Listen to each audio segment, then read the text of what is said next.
Thank you for joining us for another episode of That Solo Life, the podcast about PR pros and marketers who work for themselves. I am Michelle Kane, and my company is Voice Matters, and I am here as ever with my fantastic co-host, Karen Swim of Solo PR Pro, which, if you didn't know, is a trade organization for, guess, solo PR pros. How are you, Karen? I'm doing so well, Michelle. Thank you so much. How are you doing today? I'm doing well. I'm doing well in these unprecedented and challenging times where we're gathering together. Oh, wait, no. Sorry. That's just our topic today. It's our topic today, and we're going to double down on optimism as we talk about communications cliches. Yay! In a very positive way. In a very positive way. I love this. So our topic today was inspired by an article in PR News, and it was written by Nicole Schuman, and it's called The Top Communications Clichés and How to Avoid Them.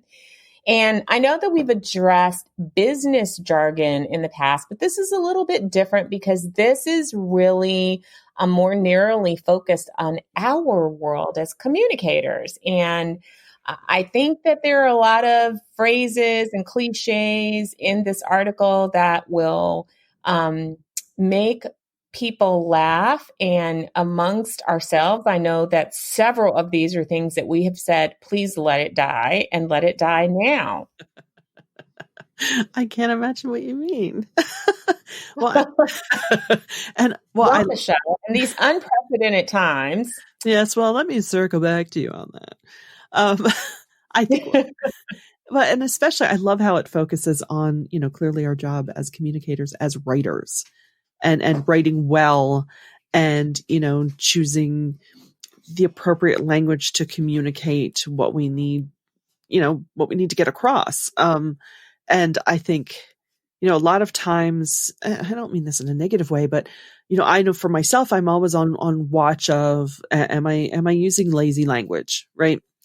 And there's that fine line between avoiding the cliches, and being so almost too creative or too cloying that you're just trying to, it comes off as too cute or too, like, oh, I see what you're trying to do there. Stop. And that gets in the way of your communicating as well. So it's really almost, you really almost want to be, with surgical precision, clear, clean writing should always be our goal. I agree. And, I love that you said lazy, because that really is appropriate. And I believe that we can sometimes default to things that are comfortable, things that we feel that everyone knows. And, like some of the examples cited really speak to that. We are listening. How many statements have we seen lately that start with "we are listening"? And I understand the sentiment behind it, but you're absolutely right. And so Nicole, many of her comments were really funny. So one of the things she said is like, are you spying on us through our Alexa or computer? Creepy. So probably. Oh. And when you think about it, saying that phrase, "we are listening," what exactly does that mean? Like, are you listening? So I think that it does require just breaking out of that comfort zone of using language like we use the blue hyperlink, believing that everybody has read it and understand it, and just use it because it's there and it's easy to grab. Right. And start to really craft messaging that's authentic to, the companies and brands that we're writing for. And that is not these, overworn, overused phrases. Right. And, I loved one of her examples, and, hey, I've fallen prey to this. I'll confess, of, creating just a social media post, right? Can you believe it's insert month here already? Before we know it, it'll be insert holiday here. And this particular journalist said, I do believe it. I have a calendar too. But I thought that was so funny. But I got to tell you, honestly, since, the whole COVID thing, Yeah, that's true. no, I can't believe it's whatever month or day it is, because usually I don't know what month or day it is. And so sorry, but I probably have said, what day is it? What month is it? What year is it? I don't even know. I know. Yeah. And sidebar, the whole Christmas in July thing. Look, Christmas is busy enough on its own. Do not make it happen twice. Stop it. Well, true confession, for the first time ever, I actually watched a few of the Hallmark Stop. Christmas in July movies, which I don't even watch during Christmas time. I never really seen any of them. And I think it's because I needed that feeling that this year was really going to end. And it just brought so much comfort to watch these cheesy little movies. No, it's they were true. so enjoyable. No, right. Yeah. Right now, you know what? Any kind of consumption that helps get us through, well, not any, but, trash television and brain candy, as I like to call it. Yeah. If you had told me a year ago that I would look forward to 90 Day Fiance Pillow Talk version, I would say, get out of my face. You are crazy. And here I am. I mean, in all fairness, to communicators too, though, like I see, we've talked about this within our Solo PR Pro group, the use of thrilled. We're thrilled that we have, partnered with. We're thrilled to have so-and-so join us. And I always kill it in a press release. But in fairness to communicators, I also am well aware that sometimes we take the jargon and the cliches out and the client puts it back in. Yeah. And, as a communicator, you really have to decide what hill you're going to die on. True. And sometimes it's not a word or a comma, it's just, the battle is just not worth it. Right. And so you do what you can, and then you have to let it go sometimes. I mean, that's just, reality. I'm being super honest about it. We don't always win every single argument with the client over language. And sometimes I have found it's like, oh, for Pete's sake, let it go. Correct. And I like to think that, the journalists that we're pitching to get that part of the dance, if they receive content from us enough, not that they think about us that much, but that they get it. They're like, oh, this is garbage. I'm like, yeah, well, there are some garbage words in here. You know how it is. And guess what? You can take it out. I agree. I mean, so they don't have to go into your pitches. Right. So you can be very, you can be very careful in your pitches, and your pitches can be, your language and the language of, the person that you're pitching, so that it resonates. But in the press release, I honestly don't think that, unless it's just a terrible press release, I rely on the pitch to the coverage, not the press release. The press release is just, here's some more information if you want it. But so I agree. I don't think that it, sends us to the naughty mat when your pitch is relevant, succinct, and free of useless puffery and jargon. You mean like words with additives? I love this part of this piece. Avoid words with additives like eyes or ism or istic when possible. Like, this is the quote, like food additives, they make the result less nourishing and contribute to content obesity. Words become, I love that. Words become fat, bloated versions of themselves. But again, that speaks to less is more. Get in, say what you have to say, get out. I love that. I absolutely love that. And, I have to say that, Anne Hanley, who the world adores, we all adore Anne. She's a brilliant communicator. Her writing just is the best. And she weighed in on this. And so I love her advice. And if there's someone listening who doesn't know who Anne Hanley is, then I would encourage you to emerge from your COVID bubble or the rock that you've been living under for the past, 20 years. Go look her up. She's brilliant. Mm-hmm.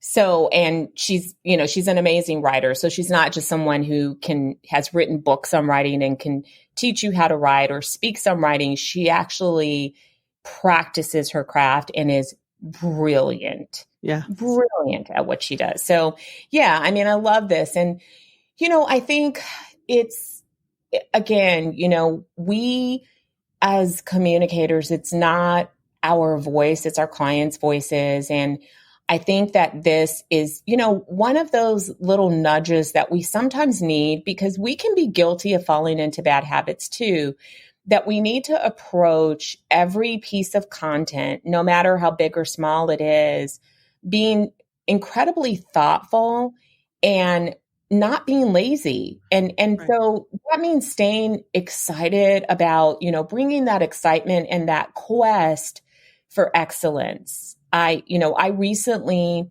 heard some advice from Dr. Cindy Trim about, an attitude of excellence. And Mm-hmm. and I thought, she's absolutely right. That doesn't mean in the big picture scheme of things that you're looking to be better, the next year than you were, but it really means an approach to your work that you're really passionate about being better every single time with Right. every single task and really giving it your all.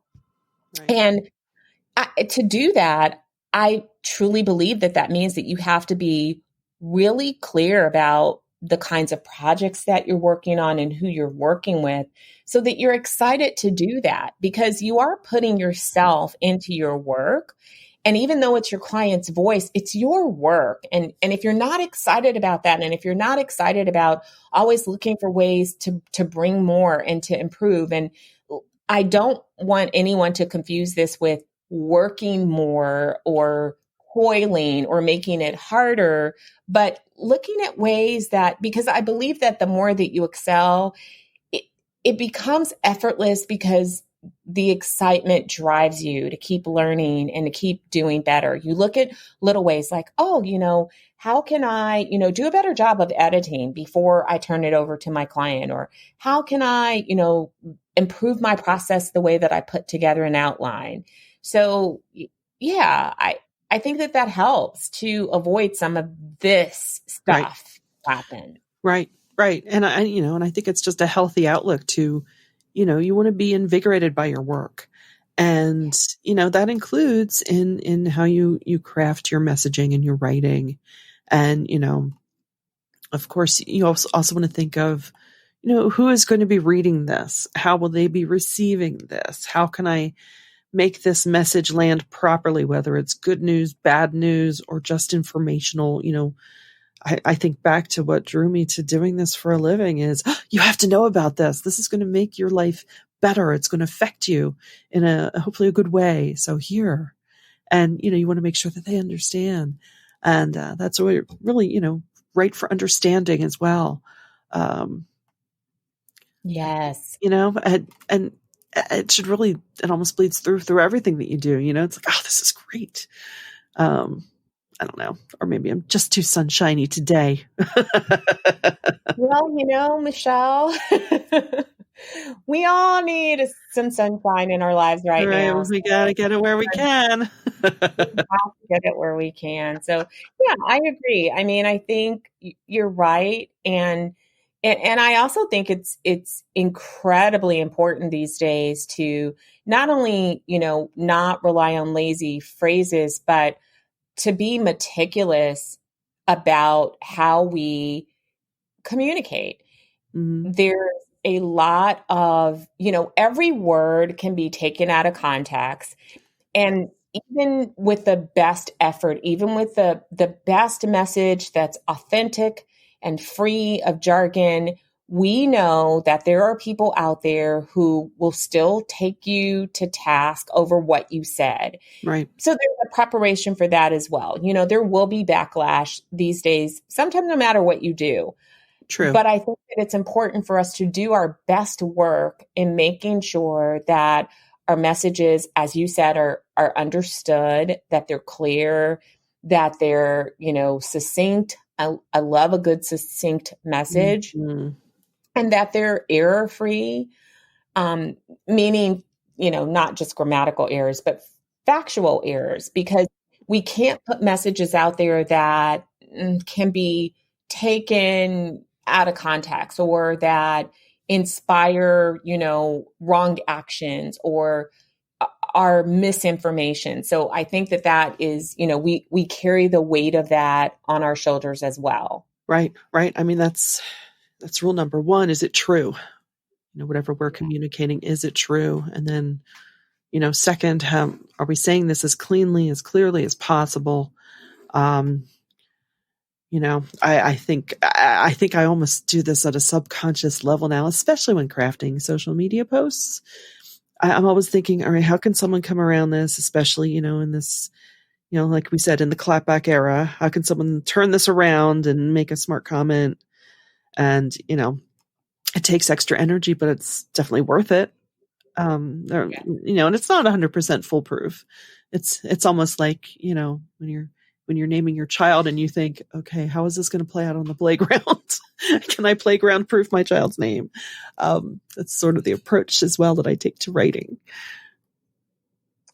I agree. And, totally off subject, but when you talked about, how you even think about your social media post and how someone can use that, was it the hockey team that just came up with a new name?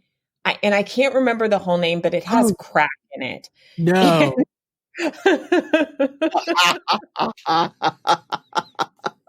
Skull crack, or I don't know. It's something, but no. It just sharing it on, somebody shared it on social media, and I'm like, did they really not think this through? Play that through. Oh, now I have to look this up. Yeah. Did they not really? I mean, it just, okay. That seems really weird. And I wish that I could think of the whole name of the team. And I'm sure it was Oxford. Seattle's NHL team will be called Kraken. Kraken, that's it. Kraken. I thought that was a good idea. Oh my gosh, stop it. Seriously. I mean, who thought that was a good idea? And I mean, so, one of the first jokes I saw was from, a journalist husband said, well, there's going to be, these jokes about it. And I thought that was funny. But then also, I thought that Kraken was, I could be wrong. There's something that sounds like that. That's also a drug that was really popular wrong word, but it was a concern because it was, trending upward in use among teenagers, at least here in Michigan. Oh. And then it also has something to do with Bitcoin. Oh, so I don't know. It just feels like they were lazy. So, dear people, if you're naming your companies or renaming your companies or your teams, please think it through. They should have done a little Google. I'm finding things.